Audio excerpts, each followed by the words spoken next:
For almost 2 weeks, French streamer Jean Pormanove endured humiliation, exhaustion, and abuse during what would become one of the most infamous live streams in history. On August 18th, 2025, that marathon came to a chilling end, with Jean's death broadcast live.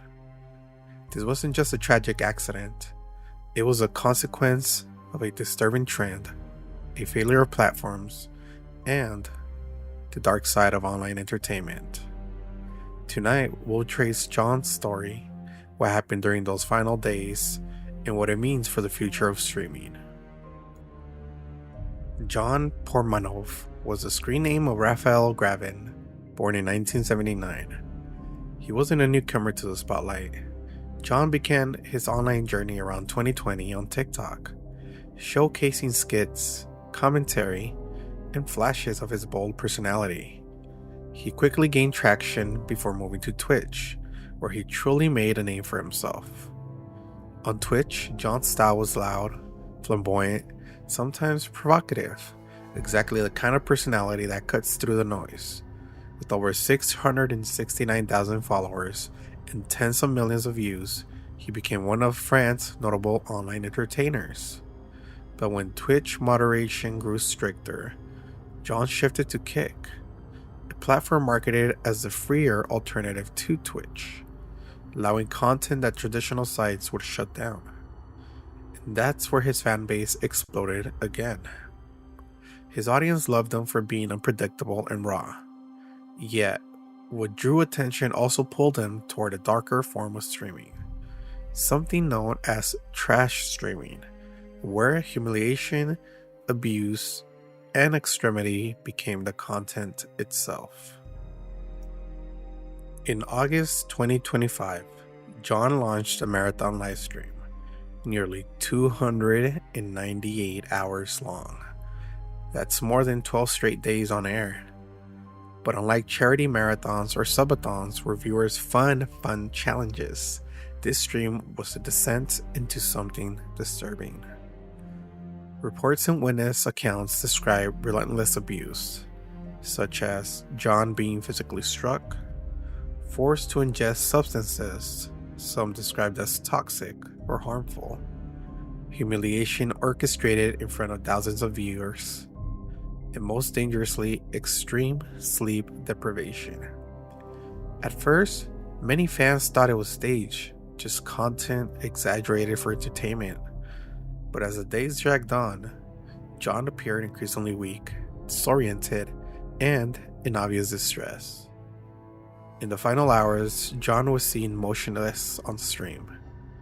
At first, chat reacted with jokes, unsure if it was part of the act. But the silence grew, and then panic set in. The stream was eventually cut off.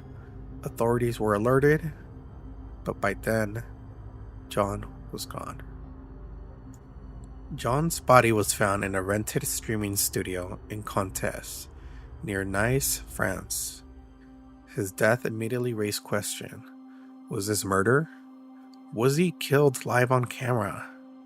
An autopsy later revealed that Jean did not die from external trauma or direct physical attack.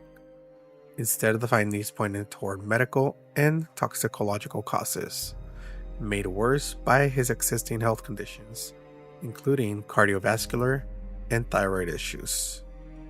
Investigators believe his death was tied to the extreme abuse, exhaustion, and substances ingested during the marathon.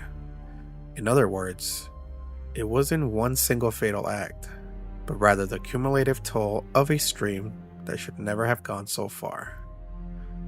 French authorities have since opened a formal judicial investigation into violence against a vulnerable person and distribution of abusive content. Meanwhile, the streaming platform Kick responded by banning all co-streamers involved and pledging to cooperate fully with authorities. But for many, the damage was already done. The fallout was immediate. Across France, outrage grew. The French Minister of Digital Affairs, Clara Chapas, called the event absolutely horrific. demanding stronger accountability for platforms. Youth Minister Sarah L. Harry echoed these concerns, highlighting the risk to young audiences exposed to violent live content. The incident also sparked global attention. Influencers, fellow streamers, and celebrities weighed in. Popular streamer Aiden Ross and music superstar Drake pledged to cover John's funeral expenses, a symbolic gesture showing solidarity, but also underscoring just how shocking this tragedy was worldwide. Fans expressed grief and anger, mourning John's loss, but also asking, how did the system allow this to happen? For many, John's death wasn't just the loss of a streamer. It was the inevitable result of platforms chasing engagement over safety. To understand John's death, we need to understand trash streaming. This controversial genre involves creators enduring humiliation, pain, or even physical abuse, sometimes encouraged by viewers through donations. The format first gained traction in Russia, but it was officially banned there in 2024 after a series of highly publicized deaths and incidents. Still, the practice found new homes online, including platforms like Kick, which built a reputation for lighter moderation policies compared to Twitch or YouTube. While Kick marketed itself as freer space for creators, it also became fertile ground for extreme and dangerous content. John's final stream revealed the darkest side of this culture, a performer pushed beyond human limits for audience engagement. It raises disturbing questions. Where is the line between entertainment and exploitation? When does the audience become complicit in fueling harm? And should platforms profit from suffering broadcasts live? John's death is now forcing governments, companies, and communities to face these hard truths. Jean Pormanove's final broadcast should never have happened. It wasn't just one man's tragedy. It was a tragedy written in real time, enabled by audience demand and platform neglect. It leaves us with urgent questions. What ethical standards must protect online creators? How do we prevent platforms from enabling cruelty-ass content? And how do we stop tragedies like John's from happening again? John's story is a warning, a reminder that the pursuit of views, clicks, and viral moments can sometimes cost lives. If you found this video meaningful, please like, share, and subscribe to support thoughtful conversations like this. And most importantly, take care of yourselves and each other.